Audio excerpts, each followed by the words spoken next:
Good evening, everyone. I'm Leah Cooper with your JCN News for this Tuesday, November 10th. Minister of Public Works Desmond Bannister encouraging consumers who can't afford to make their payments to Bahamas Power and Light to do so. He's also encouraging those who may have difficulties during this time to contact the power company to make arrangements regarding payment. BPL can't go to the public treasury and say, I need $10 million this month. I need $20 million this month for fuel. They have to buy fuel. They have to pay their staff. They have to continue to exist. And the only way they're going to exist is if they get some revenue in. And every time I say something about not disconnecting, people who can pay decide that they're not going to pay. It's important that if you can pay, that you go out and pay. That's very important. And that's the only way that this entity is going to continue to exist. That is very, very critical. At the start of the COVID-19 pandemic, the power giant created a COVID-19 relief program deferring payment for up to 3 months for customers impacted by the virus. The program was offered to those consumers who were diagnosed with COVID-19, customers who are in COVID-19 related quarantine, and those who have been laid off since the onset of the pandemic. The program was offered to those consumers who were diagnosed with COVID-19, customers who are in COVID-19 related quarantine, and those who have been laid off because of COVID-19. While the country continues its fight against the COVID-19 pandemic, the government is making good on its commitment for the fiscal year 2020-2021 to support Bahamian entrepreneurs and small businesses. Prime Minister Dr. Hubert Minnis recently announced a commitment of $50 million per year to support small businesses over the next 5 years, a total of $250 million in support of Bahamian entrepreneurship, a recommendation of the Economic Recovery Committee. Well, as a part of the government's $250 million commitment, a minimum of $25 million will be set aside specifically for entrepreneurship programs geared towards Bahamian youth and toward women.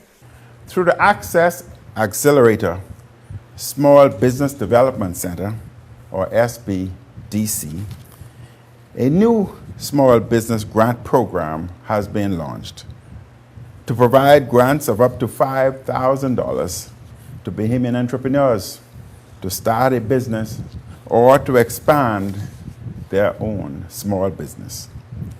These grants are funds that these entrepreneurs get to fund a specific business need that they have.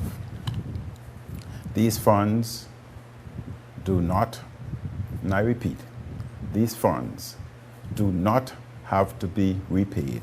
According to Dr. Minnis, to date, the SBDC has received over 400 applications towards the $500,000 that has been budgeted for the program.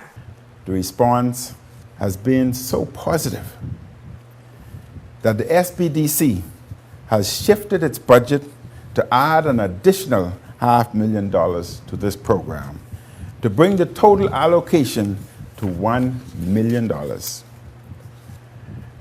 Through this program, individual entrepreneurs and micro businesses will get equipment, supplies, and materials to allow them to start a business or to give their enterprise a much-needed boost. The SBDC is also set to launch its youth program that will provide grants, loans, training, and business support for young Bahamians ages 18 to 30.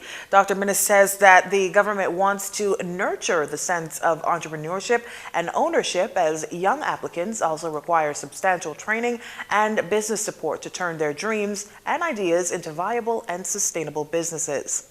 Accordingly, the SBDC had budgeted the sum of $1.5 million in its new youth program that will provide grants, loans, training, and business support for young entrepreneurs getting into their first business or expanding their existing businesses. They will be active participants in an extended program over several months to ensure that the young Bahamians in the program get the funds that they readily need. Since coming to office, the government has, through the SBDC to date, provided some $52.7 million in loans and grants to over 950 Bahamian micro and small businesses. This includes over $40 million in direct support for those that have been impacted by Hurricane Dorian and the COVID-19 pandemic. The Prime Minister says the government will be doing even more to create opportunities for Bahamian entrepreneurs. A video circulating social media over the weekend of a man bloodied and strapped to a bed at the Princess Margaret Hospital, PMH, along with photos of a hole in the ceiling and the story that went along with it is blatantly devoid of facts. The Public Hospitals Authority says so in setting the record straight on that video. The story is that a patient was injured after a portion of the ceiling in the emergency department of PMH fell on him Saturday night. However, PHA says at approximately 10:45 p.m. on Saturday, a 56-year-old male patient was admitted to the chest pain unit in the emergency department of PMH, but then attempted an unauthorized exit by climbing through an opening in the ceiling in the restroom before falling through the ceiling into the waiting area of the emergency department. The patient was assessed by a physician and admitted to a medical ward for further care. He was conscious and alert. Then on Sunday, November 8th, shortly after 1 p.m., the same patient made a second attempt to exit the hospital from the inpatient ward. He was restrained by hospital security and returned to the emergency department for further assessment. The patient was later returned to the ward and placed in restraint for further monitoring. The current crisis underscores the need for a resilient and responsive public sector that is able to effectively partner with the private sector to further advance the financial stability of the Bahamas. This coming from Deputy Prime Minister and Minister of Finance Peter Turnquest this morning at the Bahamas Institute of Chartered Accountants Accountants Week this morning. The DPM says the government has already begun work on transitioning from the modified cash basis of accounting it currently employs to an accruals-based accounting system in compliance with the International Public Sector Accounting Standards. The public will hear more of the details of this process in the upcoming weeks.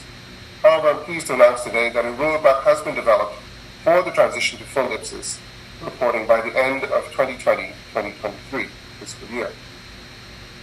At various stages throughout the IPSIS transition, the government will need to partner closely with banker members, tapping into your advanced knowledge of accrual-based financial reporting as is currently being applied to the private sector in the Bahamas. This uniformity, as it relates to financial reporting, will also further strengthen in the Bahamas' ongoing commitment to transparency and accountability in both the private and public sectors, and will require the combined efforts of our entire accounting profession in order to be successful. So far, the DPM says progress has been made to move from checks to electronic payments, the reductions in the number of bank accounts, and in automating the capture of receipt information. Work must be done on the modernizing of internal controls and the production of manuals and instructions, the DPM adds. Additionally, the implementation of the new Integrated Financial Management Information System, or IFMIS, will modernize and organize public financial information under the new Charter of Accounts to provide timely, coordinated, and comprehensive data on the fiscal position of the country. This system is a key component of the public financial management system and the public financial management loan taken up with the Inter-American Development Bank. This implementation process is a measure of the meticulous process that has been taking place in some countries has taken some countries 5 to 10 years to fully implement. He says his ministry is making steady progress towards this necessary tool for prudent fiscal management. You're watching JCN News. Stay with us. This segment of the news was brought to you by Alive.